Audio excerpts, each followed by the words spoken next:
Halo, Assalamualaikum. Balik lagi sama saya, Aoki Vera. Selamat gini hari. Kali ini aku akan ajak kalian ngobrol sedikit santai, tetapi kalian harus tahu berita-berita ini. Paling tidak berita yang aku dapatkan dari TV Jepang tadi siang. Jepang sudah memulai membuka jalur di berbagai aspek. Jadi anak sekolahan sudah mulai kembali lagi belajar di sekolah. Datang ke sekolahan, diperiksa suhu tubuhnya, kemudian mereka memakai face shield dan mengikuti sistem belajar mengajar di kelas mereka masing-masing. Restoran juga sudah mulai banyak yang buka. Ada sebagian yang masih menjalankan take out, ada juga seperti rameyasang atau sobayasang, mereka menggunakan plastik sebagai pembatas. Jadi di antara pengunjung restoran dan pengunjung restoran yang lainnya ada pembatas plastik dan tempat duduk pun mereka diberi jarak. Misalnya duduk untuk berempat, yang cuma satu ini sama satu ini yang bisa. Tidak bisa langsung berhadap-hadapan. Mereka diberi jarak.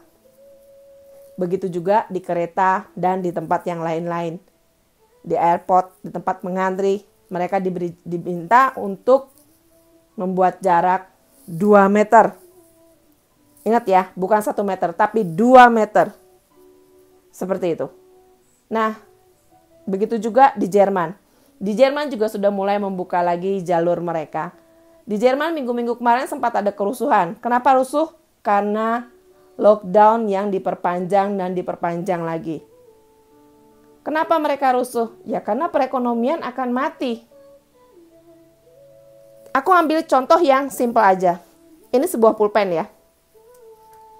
Ada yang sebelum jadi pulpen, tentu saja ada yang produksi bagian ini dan bagian ininya saja, bagian plastiknya. Ada juga yang bagian penanya, pengisian tinta, dan lain-lain. Setelah barang ini jadi, gimana? Misalnya diiklankan. Berarti ada modelnya, ada yang syutingnya, ya kan, kameramennya, dan yang lain-lainnya. Kemudian setelah jadi iklan, barang ini mulai dipasarkan. Ada lagi salesnya, ada lagi ekspedisinya yang mengantarkan ke toko-toko atau perkantoran yang membeli dengan jumlah besar. Hal itu semua jadi satu. Setelah dipakai pun barang ini kemudian jadi sampah, ada lagi yang bekerja sebagai pengelolaan sampah. Makanya semua bersinambungan. Kalau misalnya dari pulpen ini aja jadi, kemudian nggak bisa diterusin lagi ke yang lainnya. Misalnya bagian ekspedisi sudah ditutup karena ada PSBB. Nggak bisa nganterin barang. Kalau udah kayak begitu, untuk yang kelanjutannya, nggak ada, mati men. Itu satu yang simple saja dari sebuah pulpen. Begitu juga dengan alat transportasi, pariwisata, dan yang lain-lainnya. Di beberapa negara, untuk mereka yang sudah mulai melakukan membuka jalur-jalur pariwisata, menyiapkan apa saja itu. Misalnya kalau di Cina mereka disuruh tulis nomor telepon dan nanti mereka bisa dicek kalau misalnya ada apa-apa di tempat itu, ada yang terkena, nomor telepon itu semua akan dihubungin. Bagaimana keadaan kalian? Gitu. Atau misalnya di negara mana, nanti aku up videonya. Ada sebuah negara juga lucu banget. Dia siapin kalung yang ada sensornya. Jadi kalau di jarak 1 meter 80 cm, hampir 2 meteran gitu, satu pengunjung dan satu pengunjung yang lainnya berdekatan, sensor itu akan berbunyi terus-terusan. Jadi otomatis kita harus menghindar, menjauh sedikit. Paling enggak jarak 2 meter supaya sensor di kalung kita enggak terus-terusan berbunyi, berisik, mengganggu kita. Gitu loh.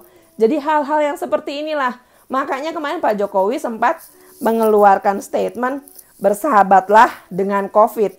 Maksudnya ini, agar manusianya punya kesadaran tinggi di mana bahayanya COVID ini. Belum ada obatnya, belum ada vaksinnya. Diminta bersahabat dengan COVID bukan artinya kita harus ketularan dengan COVID. Seperti apa yang dijelaskan oleh siapa itu? Bapak yang katanya pencetus kalimat akal sehat. Tetapi dia sebetulnya ngerti loh. Ngerti betul apa yang disampaikan sama Pak Jokowi. Tapi dia sengaja cuma membuat keributan doang. Kalau gue bilang sih raja tega ya, pengikutnya dibikin bodoh gitu loh. Sama dia sendiri yang dia bilang katanya punya akal sehat, dan ternyata bukan akal sehat, tetapi cuma akal busuk doang yang sengaja mau bikin ribut doang di negaranya sendiri, di tanah airnya sendiri, tempat kelahiran dia sendiri. Kalau gue bilang bullshit, harga diri udah gak ada sama sekali itu manusia.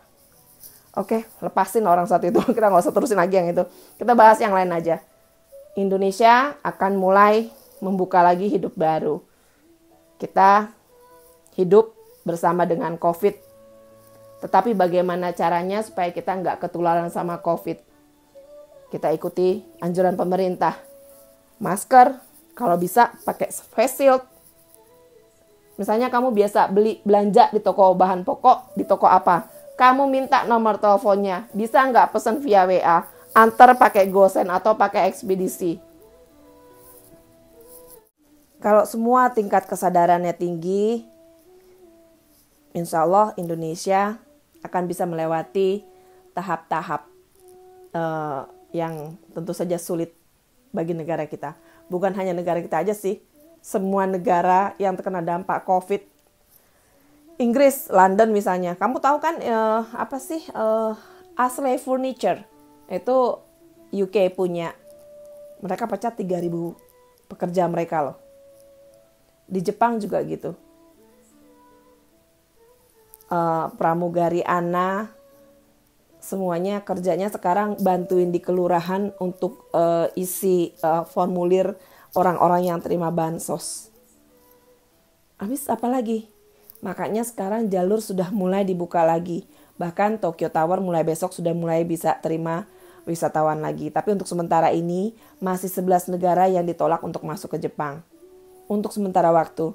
Sampai menunggu sistem yang baru ini mulai bisa berjalan dan masyarakatnya tingkat kesadarannya makin lebih tinggi lagi.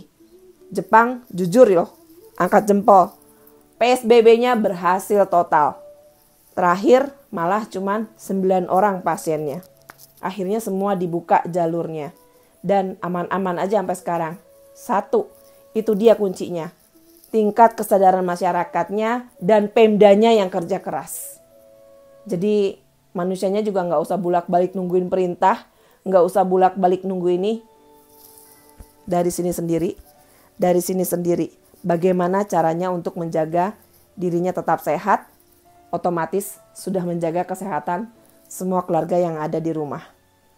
Cuma itu aja dari saya hari ini. Selamat gini hari. Assalamualaikum.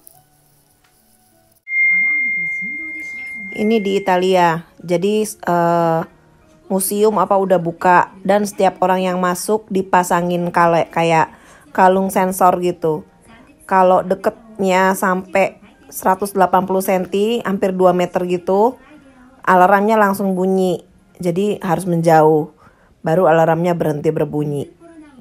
Kalau di Thailand, tadi nggak kambil semua nih videonya sayang. Di Thailand ada robot yang nggak pakai masker langsung digituin. Ini di mana lagi nih? Oh, ini Singapura. Jadi semua negara memang lagi mempersiapkan untuk back to normal life. Supaya perekonomian jalan. Tapi semua cara itu akan dicoba satu persatu. Gimana caranya? Indonesia juga lagi sedang mempersiapkan untuk seperti itu. Ya ampun, saking girangnya nih anak. Di Singapura udah lama McDonald gak buka. Buka lagi si anak dibeliin McDonald, girangnya penangis-nangis.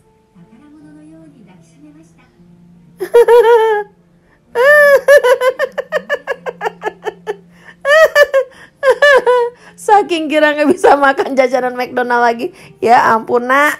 Sampai segitunya.